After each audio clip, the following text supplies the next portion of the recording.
This was the red flag I should have never ignored. I thought I'd finally escaped my past, built a life free from the monsters who raised me. But then, one night, I walked into my own home and found them sitting there, thanks to the man I loved. And believe me, that was just the beginning of a nightmare I never saw coming. When I first met John, I was so open with him. I told him everything about my family, the real story of my childhood. How my parents were, well, monsters. How my 18th birthday present wasn't a car or a party, but my mom kicking me out, leaving me homeless. He seemed supportive at first, asking about my relationship with them now. And when I told him I didn't have one, that I hadn't spoken to them in years, his whole demeanor changed. He looked at me with this disgust. It was chilling. From that day on, it was a weekly battle. He started pressuring me, begging me to reconnect with them for him. And as if that wasn't bad enough, I found out he'd been secretly messaging my father. My father. The audacity of it. When I confronted him, he just acted like I was overreacting. He had the nerve to tell me my father was a good man who had changed, and that I would be an awful person if I didn't give him a second chance. I absolutely exploded. I was seconds away from breaking up with him right then and there. But he pleaded, he promised, swore on everything, that he'd never bring up my family again. And like a fool, I believed him. I regretted deeply. Because less than a month later, I walked through my front door and there they were. My mom, my dad, sitting on my couch in my house. My blood ran cold. Every muscle in my body tensed up, fear seizing me. I just wanted to turn around, to run, to disappear. But John blocked the door. He tried to tell me I needed to hear them out, but I wasn't listening. Before he could even finish his sentence, something snapped. I clawed at him, I kicked him right in the gut. He dropped to the floor, stunned, and I bolted. I got in my car and just drove. Anywhere but there. As soon as I pulled away, my phone started ringing. It was John. I ignored it. And again. And again. A dozen missed calls later, my hands were shaking so badly I had to pull over. I couldn't face him, not yet. But something compelled me to answer. His voice came through, sounding so remorseful, so apologetic. "I'm sorry," he said, "I didn't mean to hurt you. I was just trying to help." He truly believed I needed to fix things with my parents, that in the end, I'd be better off. Part of me, a small, desperate part, wanted to believe him. I was still furious, angrier than I'd ever been, but that tiny sliver of hope made me tell him I needed space. He agreed. For a few days, we didn't speak. It was a fragile peace. Eventually, he started texting. Over and over. He needed to meet, he said, to explain why he did what he did. He couldn't bear to let things end like this. I wasn't sure I could even look at him, but deep down, I craved closure. Maybe, just maybe, he could say something that would make sense of this whole mess. We met at a quiet park near my apartment. Just a few people walking dogs. We found a bench far away from anyone. John looked tired, disheveled. His eyes, those warm eyes I once adored, were now heavy with guilt. He started his apology, his voice soft, careful, as if too much volume would shatter what little was left between us. "I'm sorry," he whispered, looking at the ground. "I never wanted to hurt you. I didn't know how else to help. I thought I was doing the right thing." I stayed silent, my arms crossed tight across my chest. No, I wasn't going to let him off the hook that easily. He needed to explain. And I wasn't about to offer forgiveness until I heard every single word. He sighed, running a hand through his hair. "Look, I know I overstepped. I get that now. But you have to understand, I wasn't trying to go behind your back to hurt you. I've seen how much your past has affected you, and it kills me. I wanted to fix it. I wanted to be the one who helped you heal. That's why I reached out to your dad. I thought if I could just show you that people can change, that your parents might be different now, then maybe you wouldn't have to carry that pain with you anymore." His words hung in the air, heavy and suffocating. That's when it hit me. He wasn't just apologizing. He was trying to frame himself as the hero. He wanted to be the one who swooped in and fixed my life, whether I wanted him to or not. It wasn't about my feelings, my trauma. It was about him feeling like the good guy. My heart pounded. I struggled to keep my voice steady. John, you don't get to decide what's best for me. You don't get to choose whether or not I reconcile with my parents. That is not your call to make. He leaned in, eyes pleading. I know, he rushed, reaching for my hand. I pulled away sharply. I realize that now.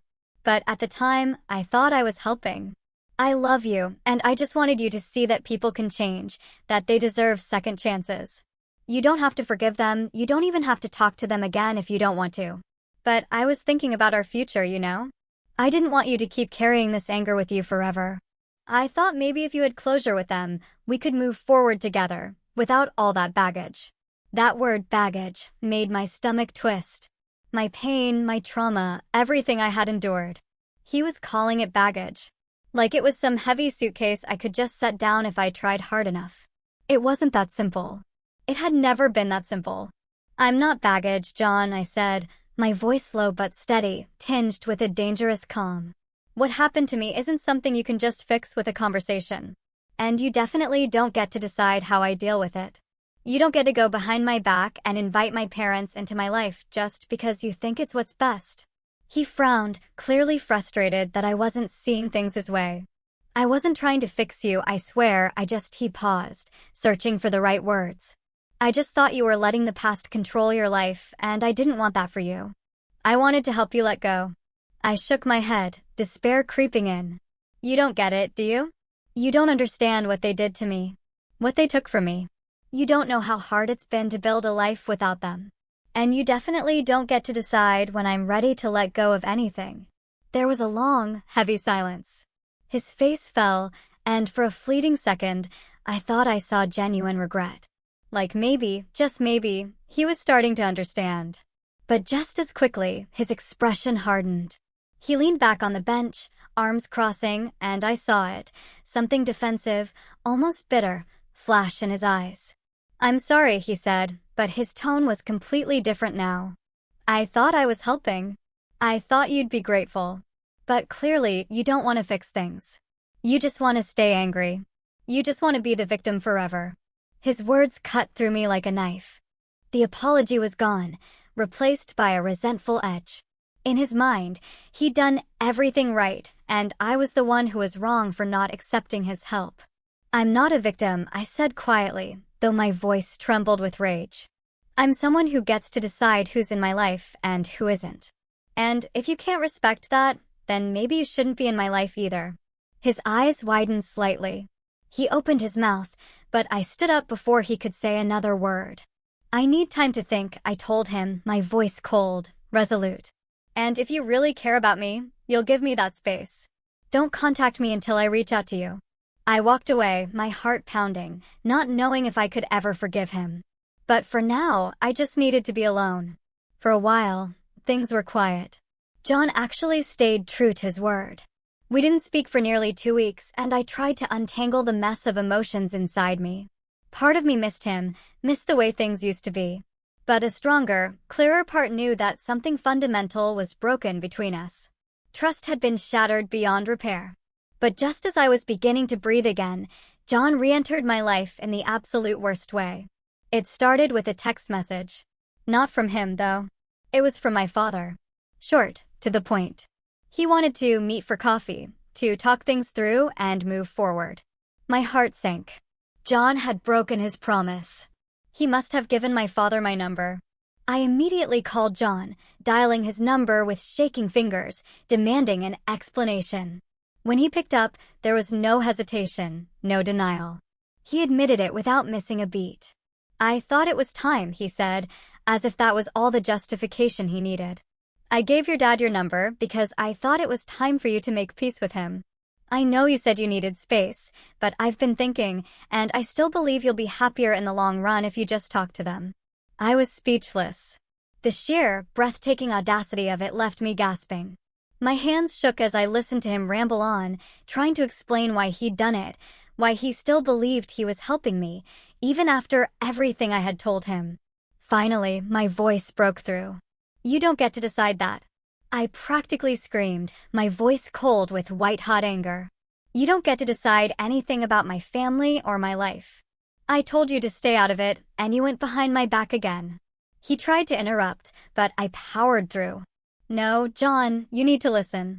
You've shown me, time and time again, that you don't respect my boundaries. This isn't love. This is control. There was a long pause on the other end. For a second, I thought he might argue. But instead, he just sighed. I just wanted to help, he muttered, the self-pity thick in his voice. But I was done. Done with his excuses, his manipulation, his utter refusal to take responsibility. We're done, I said, my voice firm, unwavering. This is over. Don't contact me again. I'm blocking you. And if you try to reach out, I'll go to the police.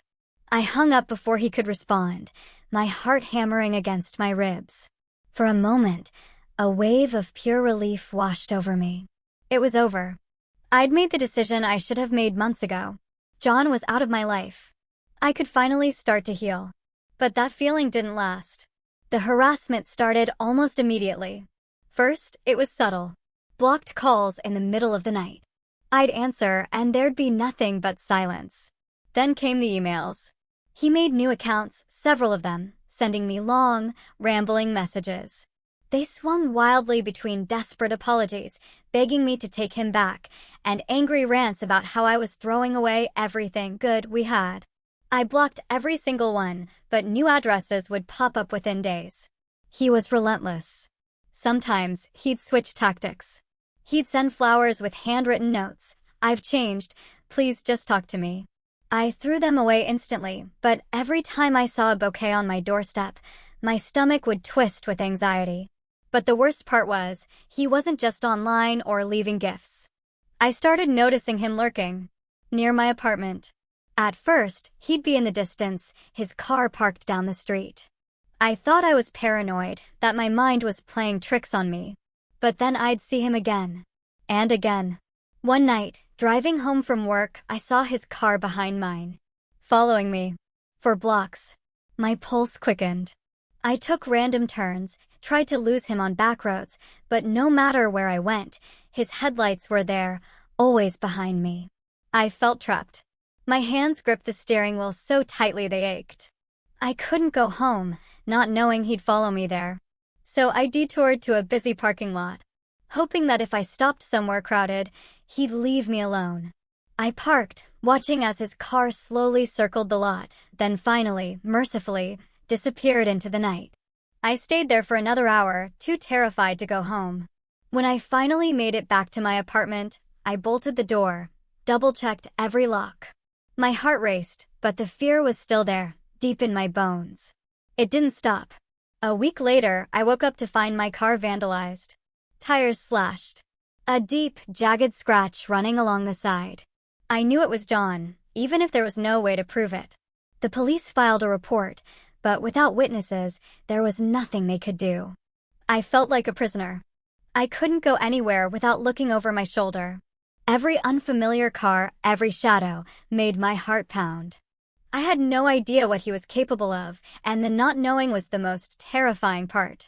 Then came the letters.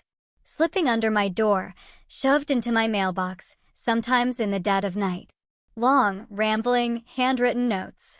They were filled with declarations of love, apologies, promises he couldn't live without me. But then, in the very next paragraph, he'd blame me for everything, saying I was stubborn and selfish, that I was the reason things fell apart. Other letters were just desperate pleas to talk, to give him one more chance. It was utterly terrifying. I never responded, hoping he'd eventually get the hint. He never did. One day, walking to my car, I felt it again, that prickling sensation of being watched. I turned around. And there he was, standing across the street, staring directly at me. My stomach dropped. I scrambled into my car, drove away as fast as I could, but the image of him, just watching, lingered for the rest of the day. That evening, I knew I couldn't take it anymore. The calls, the emails, the gifts, the constant stalking. It was too much. I went back to the police. This time, I brought everything. The letters, printouts of his emails, the photos I'd secretly taken of him lurking outside my apartment. This time, they took it seriously. A restraining order was filed. For a while, things actually calmed down. John stopped contacting me, and a fragile sense of peace started to return. I thought, finally, I could move on. But that peace didn't last long. One evening, after a long day at work, I came home and immediately knew something was wrong. My front door was slightly ajar. My heart skipped a beat, then pounded. Had I forgotten to lock it? Was someone inside? Slowly, hands shaking, I pushed the door open. And then, my worst fears were confirmed. My apartment was a mess, drawers pulled open, papers scattered everywhere. And there, in the middle of the chaos, was John. He was sitting on the floor, looking utterly defeated, his eyes red and puffy, like he'd been crying. When he saw me, he shot up, hands outstretched, a pathetic attempt to calm me down. "I just wanted to talk," he stammered, his voice shaky. "I didn't know how else to get through to you." I backed away, my heart pounding in my chest. "Get out," I managed to say, my voice trembling with a mix of fear and pure rage. "I'm calling the police." He didn't move. "Please, just listen to me. I love you. I know I messed up, but I can't live without you. We can fix this. We can fix everything." But I wasn't listening anymore. I grabbed my phone, fingers fumbling as I dialed 911. John's expression shifted instantly, from pleading to panicked, as he realized what I was doing. "Don't do this," he cried, his voice rising, desperate. "Please, I'm begging you. Don't do this." But it was too late. The police arrived within minutes. They arrested John right there in my apartment.